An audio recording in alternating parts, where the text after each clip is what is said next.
worldwide technical cooperation projects of the German Federal Institute for Geoscience and Natural Resources. Professor STRIBRNY, welcome to Colombia. Yes, thank you very much for this kind invitation. First of all, it's a great pleasure for me to congratulate the Geological Survey of Colombia to its 100th anniversary.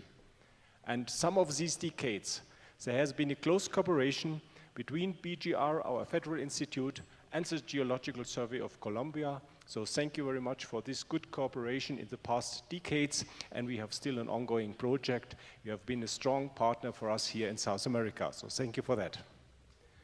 Well, coming to our presentation, just a few impressions what's going on our institute. We are, thank you. We are a federal institute linked to the Ministry of Economics and Energy. This is our headquarters located in the northern part of Germany, and we have our task is to give geoscientific advice to our German industry, to our government, and to our society on all questions of geosciences. And we are carrying out international geoscientific cooperation and technical cooperation and research and development in many parts of the world. Our budget is 65 millions per year, and we get additional 15 to 20 millions for technical cooperation projects worldwide. So that's our organization. We have 4 departments, and I'm in charge of this last one for geoscientific information and international cooperation. So the first department is linked to energy resources. We are exploring conventional and unconventional energy resources in the field of the industry, in the Arctic, and many places of the world. We are analyzing the markets, and we are looking for marine resources, and we're carrying out research on this field. Of course, mineral resources are also playing a significant role. There's more or less no more mining on metals in Germany, but there are still production on sand, gravel, and industrial minerals, so we are looking for this resources as well.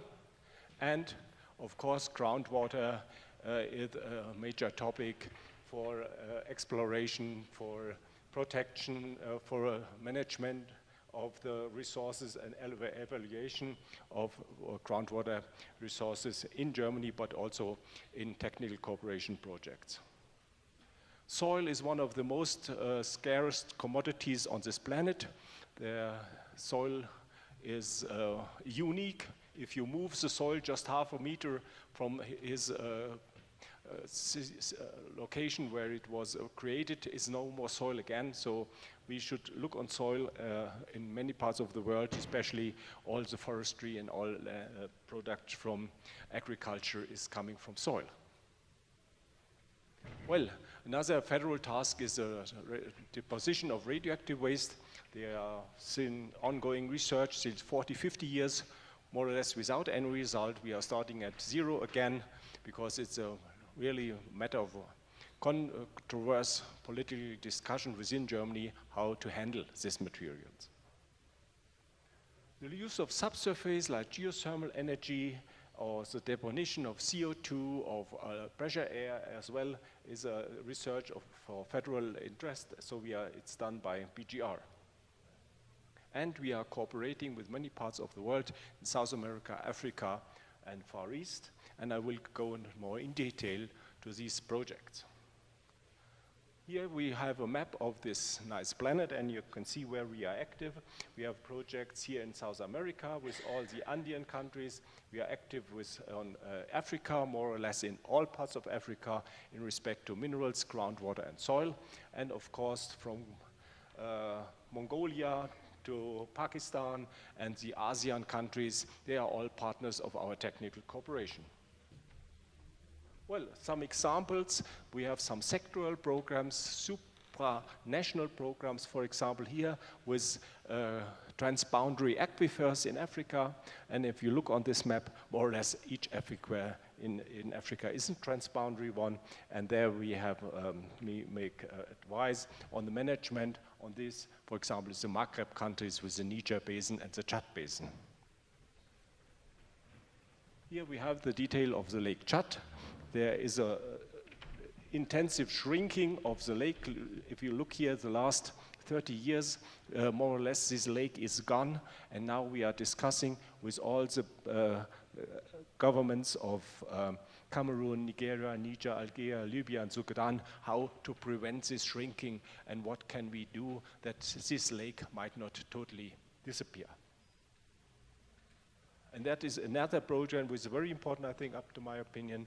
I have been there some 4 weeks ago in Jordan, where we supply water to the refugee camps from Syria, in the northern part of Syria.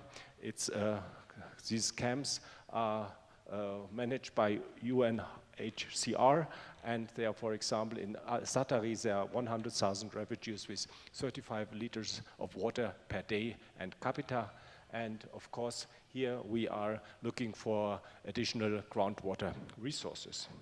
As you may know, in the last year, 1 million refugees came to Germany. Well, another project far away from here in Southeast Asia, it's in Laos. Here again, we are cooperating with the Ministry for Mines in order to make some mining, to strengthen the mining authorities there, to educate mining inspectors, to evaluate mining projects, and to create an information system on the mining ongoing in Laos. In Mongolia, more or less the same. Again here, minerals and mining are in the focus.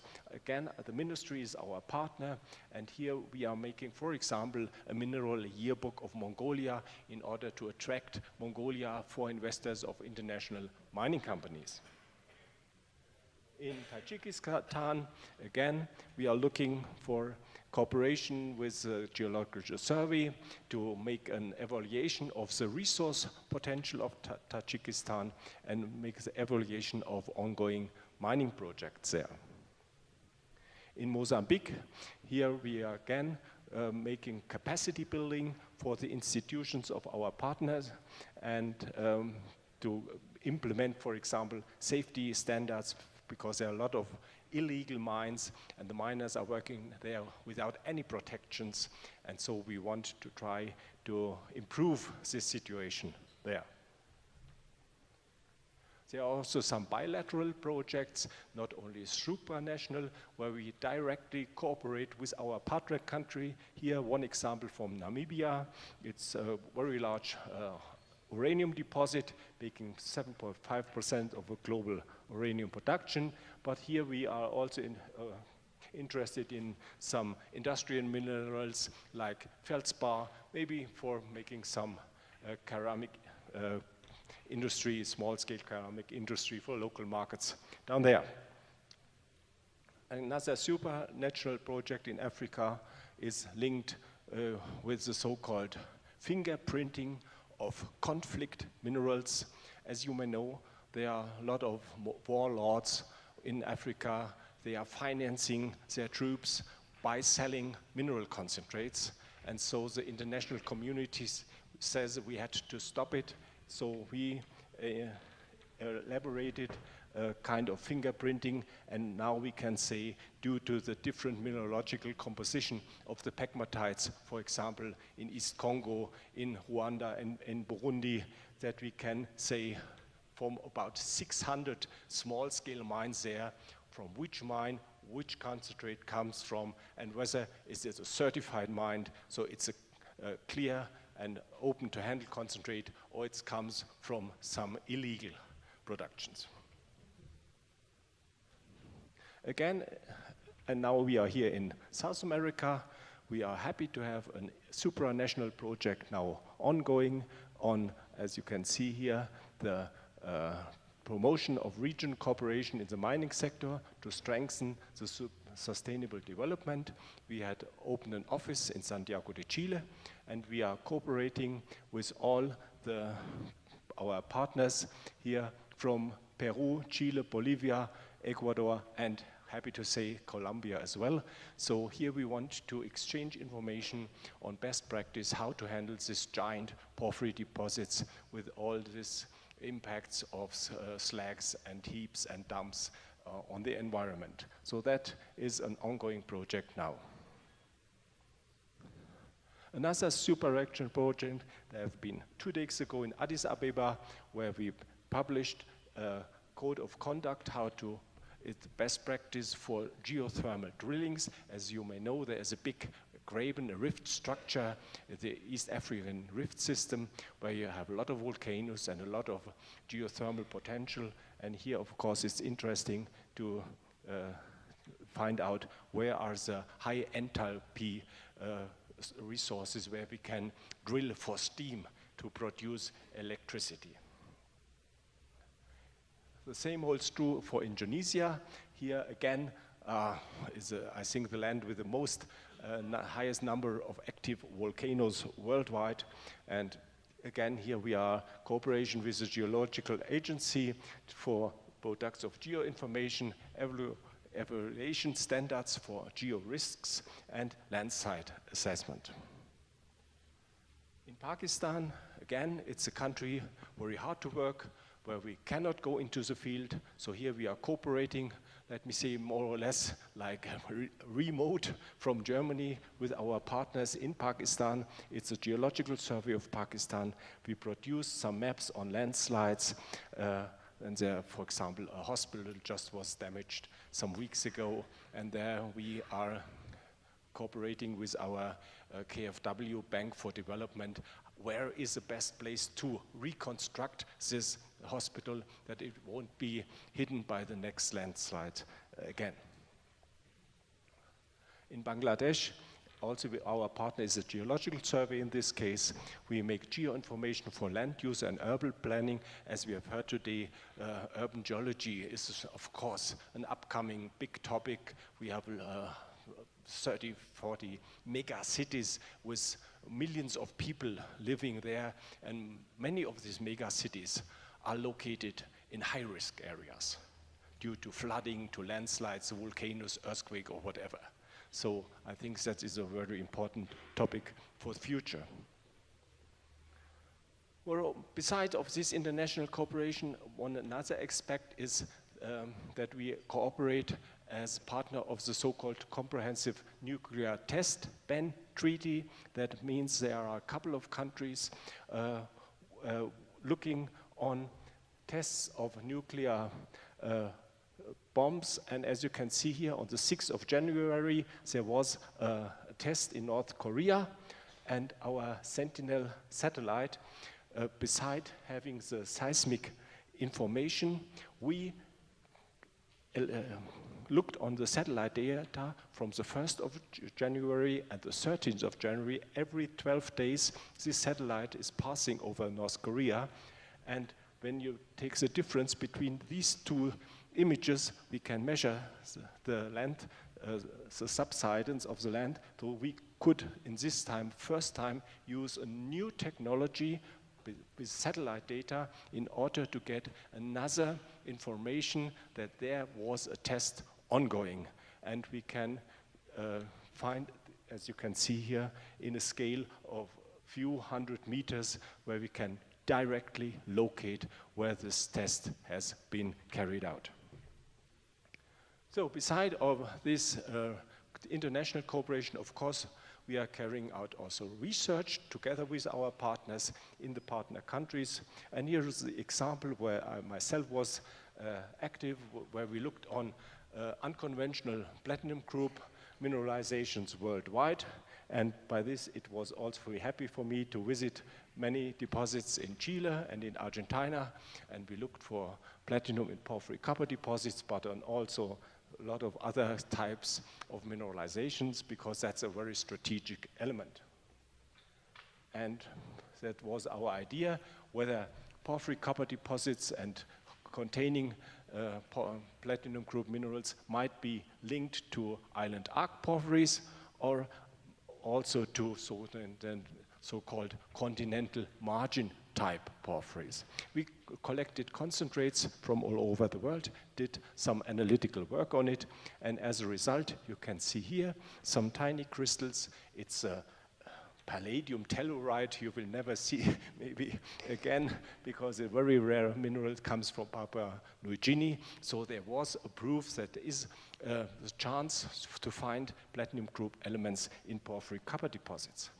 But looking on the statistic evaluation, you can see that the continental margin type porphyries, like you have here in South America, they are barren. They do not contain any type of platinum, but the island archetype are much more favorable.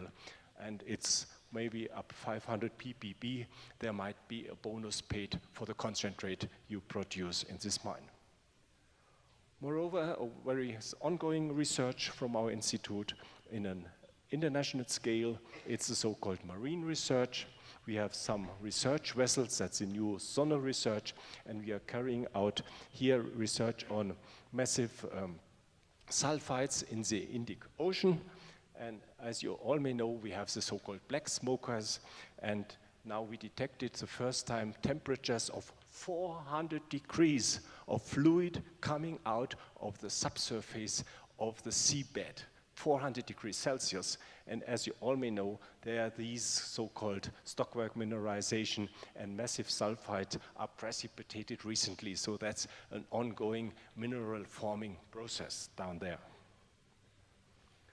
Another commodity we find, we are carrying out research, are so-called manganese nodules in the Pacific. Here you can see a variety of clusters where you can get a claim. Also, all countries are invited. There's an international UN seabed authority in Jamaica, and then you here can get some claims, and you can carry out research on these manganese nodules on the subsurface. They are interested for contents of cobalt, nickel, and some other elements. And as you can see here, these nodules are lying quite densely distributed in 4,000 meters water depth, but they're also crust on subsea mountains where they grow very, very, very slowly, 1 to 7 millimeters per 1 million of years. So that is a commodity growing very slowly, but it might be interesting for the future. Well, so I get some ideas from what we are doing on this planet. There are some changes ongoing. That's global change. Maybe it's this interpretation from me allowed in respect to plate tectonics is a little bit optimistic, but anyhow, I thank you for your attention, and as a German miners say, Glück auf for the upcoming 100 years of cooperation.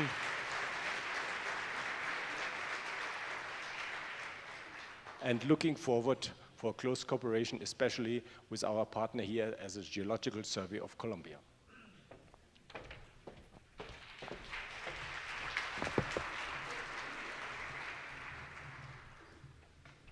Professor STRIBRNY, thank you very much. The Colombian Geological Survey gives you the symbol of our symposium in recognition for your presentation. Thank you.